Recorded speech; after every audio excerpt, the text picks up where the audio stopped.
او دی اختلاف ته نبی علیہ الصلوۃ والسلام رحمت ویلې دی چې زما د امت اختلاف دا رحمت ته د الله د طرفه. هر چې د نبی علیہ الصلوۃ والسلام هغه مبارک حدیث دی چې د یهودو په قوم کې 71 فرقې جوړې شوې وي، 1 فرقې يهوديانو جوړې کړې وي، بیا نصارو 2 فرقې جوړې کړې او زما امت په 3 جوړي. لیکن په دې 3 کې یوا الا واحده كلها في النار الا واحده، یو فرقه داسې ده چې هغه په سیده په حق باندې وي او باقي ټولې ناحق دي.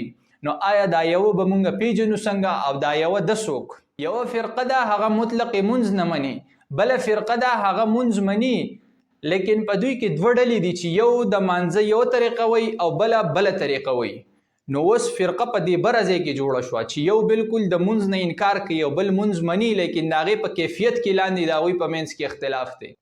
نو په دې دا سوال واردېږي چې آیا دا شافعي، مالکی، حنبلی، احناف یا موجوده زمانه کې کم فرقې ورته ویل کېږي؟ الحمدلله الذي وحده والصلاة والسلام على من لا نبي بعده، اما بعد فاعوذ بالله من الشيطان الرجيم ولا تكونوا من المشركين من الذين فرقوا دينهم وكانوا شيعا. وقال عليه الصلاة والسلام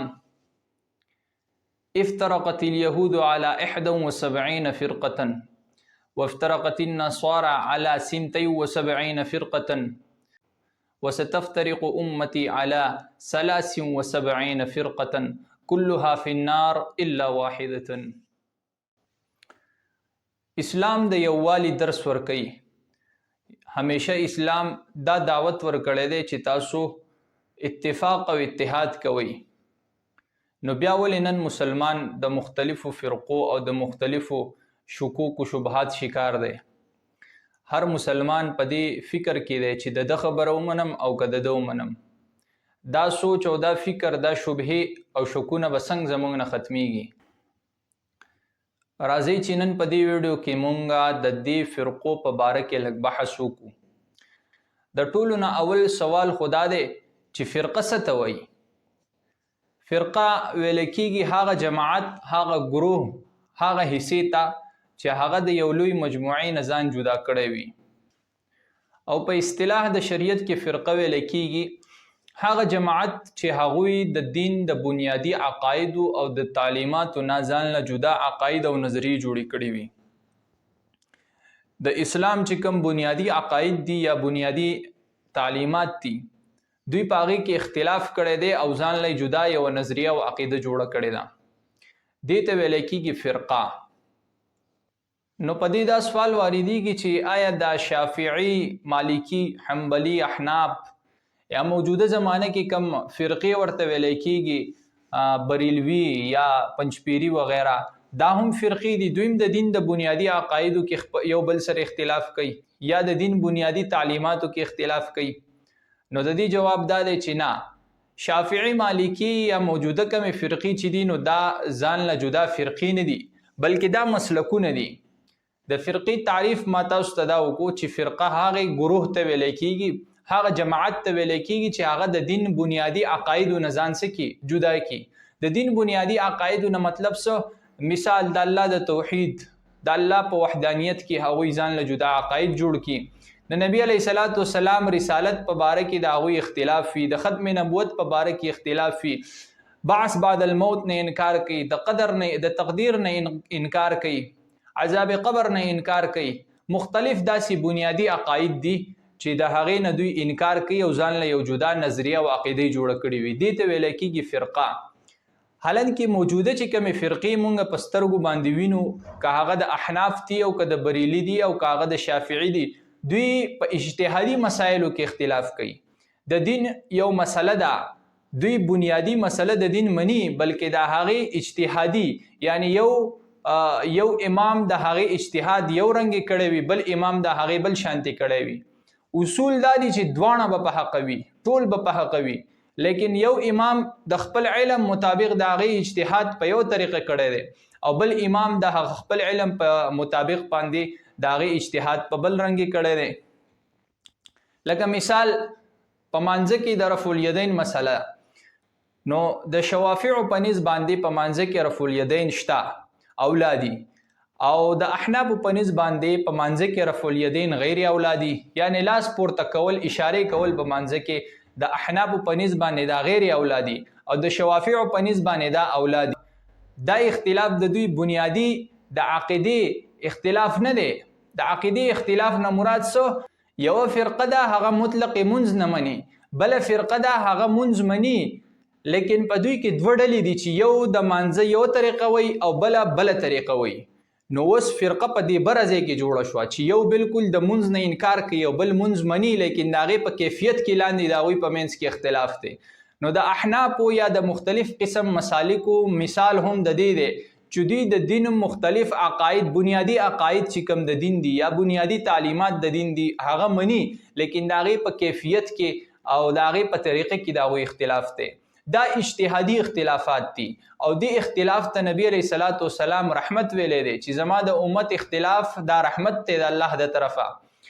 هر چې دا بل اختلاف دی د عقیدې په منځ کې اختلاف، نو دا رحمت چرېم نه دی چې د یو انسان عقیده د اسلام د بنیادی عقایدو نه مختلف وي، نو دا انسان تباہ او برباد دی.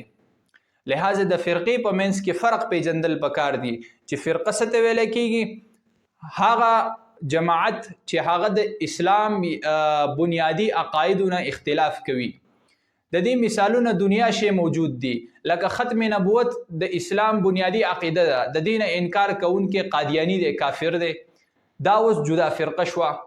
دغه شان شیع دا ځان له فرقه ده، قدریه ځان له فرقه ده، معتزله، وهمیه، مختلف فرقې دي.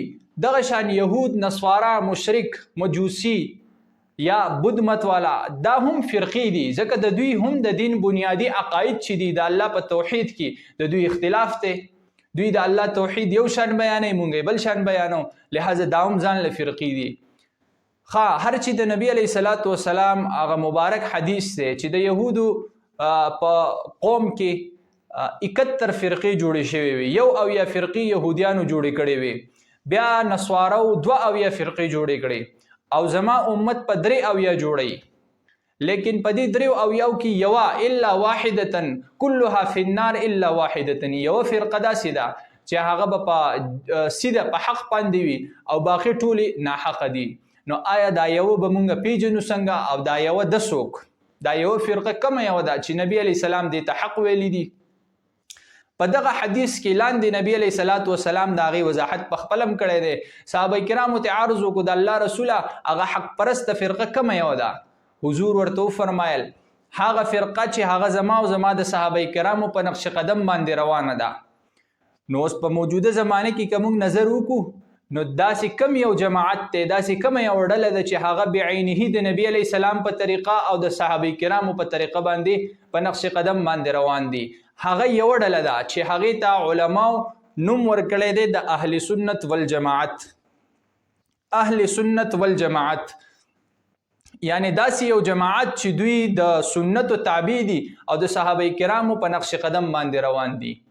د دې اهل سنت والجماعت نه علاوه کمی فرقې پاتې شوي، د دې نه علاوه معتزله، قدریه، وهمیه، دغه شانتې خوارج، شیع، قادیانی، دا مختلف فرقې دي چې د دې اهل سنت والجماعت نه څه دي؟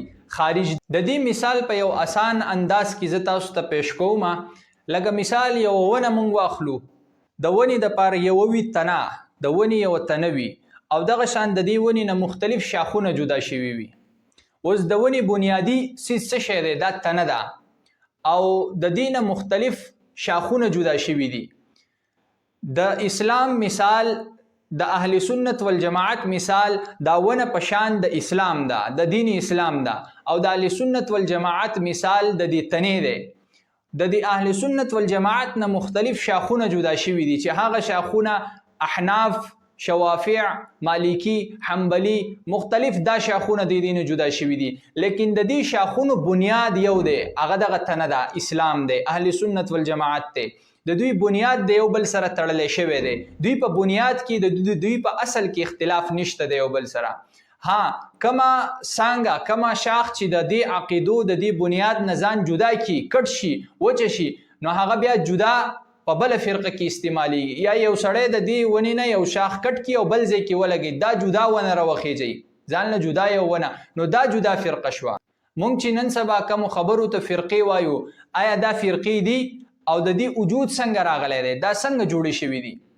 نو د ټولو ناول خبره خدا ذهن کې کېدی چې الله رب العزت همیشه د یووالي درس ورکړی دی، واعتصموا بحبل الله جميعا ولا تفرقوا. بل ځکه الله رب العزت بیا فرمایي اليوم اکملت لكم دینکم واتممت علیکم نعمتي. الله رب العزت نن ورځې تاسو د پاره خپل دین مکمل کو. نو چې دین مکمل شو بیا د فرقې ولې جوړې شوې؟ اصل کې دا وضاحت ما تاسو ته مخکې وکړو چې دا فرقې نه دي، دا اجتهادي مسائلو کې اختلاف ته دي، ته مونږ فرقه نه وایو. د کومو فرقو په باره کې چې الله رب العزت یا نبی علیه الصلاۃ والسلام منع کړی دا او د هغې وعید راغلی دی کلها فی النار، نو هغه فرقې نه مراد څه دی؟ هغه فرقې نه مراد هم هغه عقاید او اختلافي مسائلو کې چې کله اختلاف راشي په عقایدو کې یا د دین په بنیادی مسائلو په تعلیماتو کې اختلاف راشي، هغه ته څه ویل کېږي؟ فرقه. لہذا مونږ چې کوم ته فرقې وایو دا فرقه نه ده، بلکې دا اجتهادي مسائلو کې اختلافات دي او د دې په وجه باندې مونږ یو مسلمان ته کافر یا د دین نه خارج نشو ویلی، بلکې دا خو اجتهادي مسله ده، یو په یو حدیث عمل کوي بل په بل حدیث عمل کوي. د دې شروع د کم ځای نه شوې ده، دا د صحابه کرامو د وخت نه د دې شروع شوې ده. د منځ یو طریقه یو صحابي لیدلی ده، نبی علیه الصلاۃ والسلام په بل ځای کې منځ کړی دی، هغه طریقه بل صحابي لیدلی ده. د یو صحابي نه چې کم راوي روایت کړی دی نو هغه په خپل طریقه باندې روایت کړی دی، لہذا دا اختلاف د هغه ځای نه راغلی دی. نو دا د دین فروعي مسایلو کې اختلاف دی، نه کې په عقاید او په اصولو کې اختلاف.